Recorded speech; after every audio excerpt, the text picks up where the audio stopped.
I live in Appalachia. I've always lived here. I've always been aware of the haints that are my neighbors. They aware of me too. When I was young, they used to terrify me. Eyes within the trees, whispers that sound like human voices mixed with the howling winds. When the birds go silent, you become acutely aware of the fact that you're trespassing on your neighbor's property and you're not welcome. Unlike people, haints don't use guns to defend themselves. As I grew older, I grew a deep appreciation for them. This has been their home much longer than it has been mine. The Appalachian Mountains are older than we can dream of, older than the bones, even the sea. And when you're quiet and still, you can speak to the bones. The ground itself talks in a voice with no sound, communicating to your soul, not your conscious mind. When I first bought my own property with my husband, I made it clear to the haints I was going to inhabit this property as it was my own. I gave them gifts of milk and sugar, woven baskets, and carved charms set with the intentions and phrases my Momo taught, passed down from 10 generations of my family that lived here. Then I set my wards, nails taken from the corner boards of my house, salted and blessed with my own blood. My husband isn't from here originally, so he thought it was a bit of an extreme response, but he didn't protest. He declined my offers to add him to the wards. I wasn't pleased with that, but I had no intention of forcing him though. He didn't believe my stories for the first year. It wasn't until the things in our house would go missing, only to be shortly returned after I served up honey milk to the haint living with us, that he started to believe. He never confirmed it aloud, but the change in his disposition was clear. He began to fear the things in the woods. I told him time and time again, there was no fear to be had as long as we respected them the same they respected us. Yet he still refused to be out past sundown. We no longer hosted bonfires or watched the fireflies after the trout-bellied sky sank beneath the horizon. I understood the fear he held, the paralysis of realizing you're being watched by things beyond your comprehension. The apex predator is aware you're stepping on its territory, and it may pounce at any moment. It wasn't until the screams started that I became nervous as well. I heard the screams before, almost woman-like yet oddly inhuman. It had been many years since I felt the dread they inspired, the need to flee. My husband froze, still as a rabbit on its haunches, waiting to see what the hound would do. I guided his arm inside and locked the door. I salted the windows and the doors, and I was confident in my wards, but that did not mean I was somehow stronger than whatever this was. As far as I knew, the wards could be completely useless. The haints run by their own rules. The words of my father from childhood stuck in my head. That ain't how no woman screams. Better get on inside. He said it with such a serious face, as if he was warning me, not just keeping me away from a fox or a mountain lion. When we heard the deer screaming in agony 2 days later, his eyes darkened and he turned his back to the woods with resolve. He kept the shotgun by the door for a month after that, something I was now doing too, and would live that way for 6 months. This haint, unwilling to coexist with me like so many others, terrorized my husband the most. He woke up screaming most nights. Some night, terror breaking his mind slowly but surely. I was beginning to grow angry. I had just made good faith offerings, burnt meat in a fire just outside my bounds, honey bread and homemade meads, yet the haint accepted none of it. All was spoiled and rotten by morning. A rude rejection and a statement to me. It only stoked the flames in my own soul. This was my home, just as it was the haint's, and I would not allow it to terrorize my loved one. It began killing my chickens. That was when I decided it was war. I responded in earnest, up in my wards tenfold, saying nightly prayers, calling upon the friendly neighbors for aid. I did not like calling upon them. It always came at a cost, but I was growing more rapidly aware of the fact that if I did not, then this haint would kill us. It was not content to only feed off the discomfort, it craved the taste of flesh. My chickens were not a satisfactory substitute.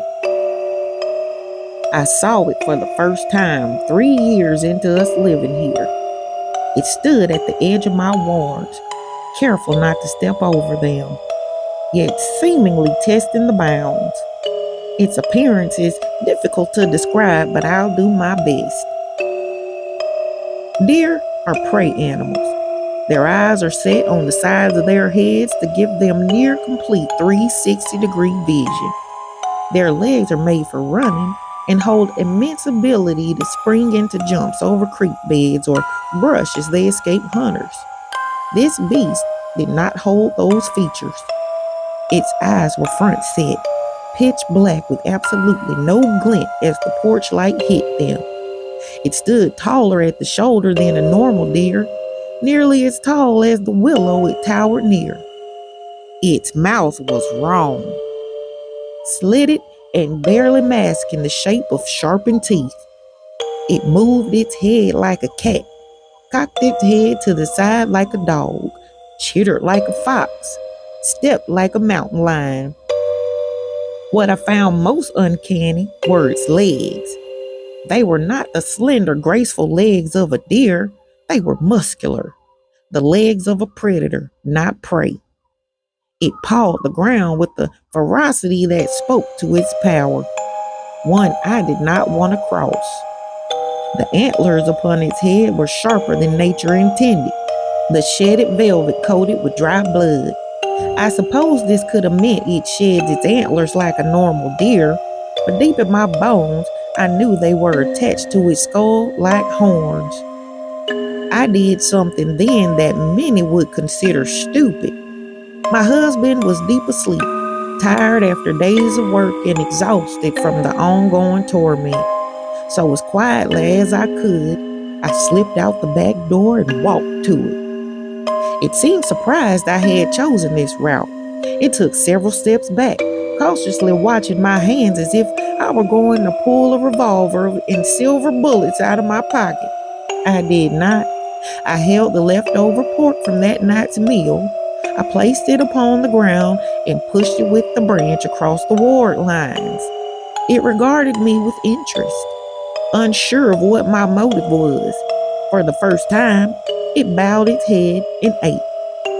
I took it as a sign of a truce, at least in that moment. I spoke to it. I introduced myself, my lineage, introduced it to the bones of my kin who now walk the deep earth of the mountain, same as the haints. I asked it as simply as possible, "What do you seek out of this?" Its head shifted and clicked, the teeth in its mouth showing as if it was grinning. I want him. The words took me aback. My husband, the outsider who had done no conceivable harm to anything here, who had been respectful as I told him to be, who'd followed every rule.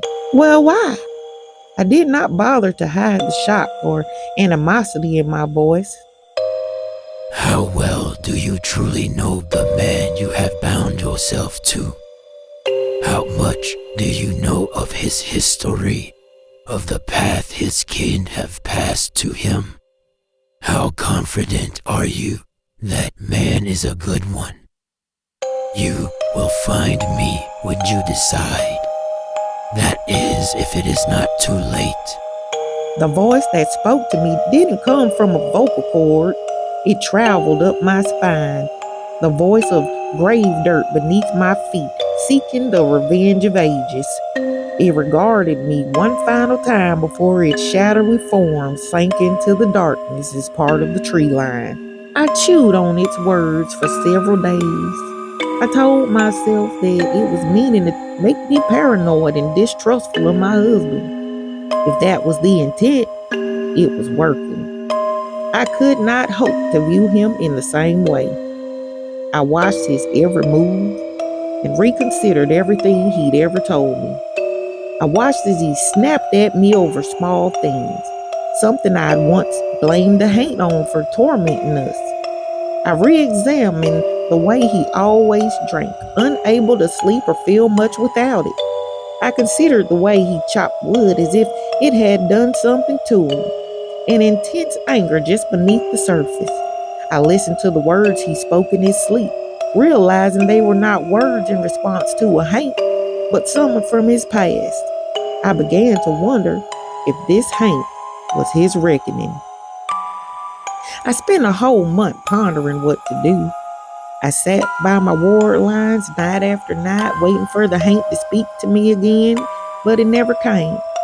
I could hear it and feel it just beyond the capabilities of my sight. Even felt as if I made eye contact with it a few times. He's starting to become paranoid of me as well. I feel his eyes upon me when my back is turned. I see the way his knuckles go white as he grasps the knives at dinner time. I see the way his jaw tightens when I speak. I'm beginning to wonder if I've been fighting the wrong war. The isolation I once considered sanctuary will become my grave. I broke my ward last night. It was on pure impulse. My mama would scold me if she could see the way I went about it. Dug it up under the cover of night and felt the cold wash of the surrounding neighbors overtake me. I heard the sounds of the stag chittering with a fox-like voice. Then I went to bed. I do not know how long I have until this war ends. I do not know which side I am on. All I know is I clutch my protection necklace much more tightly, and I no longer sleep at night. I watch and whisper to the haints. I call my neighbors.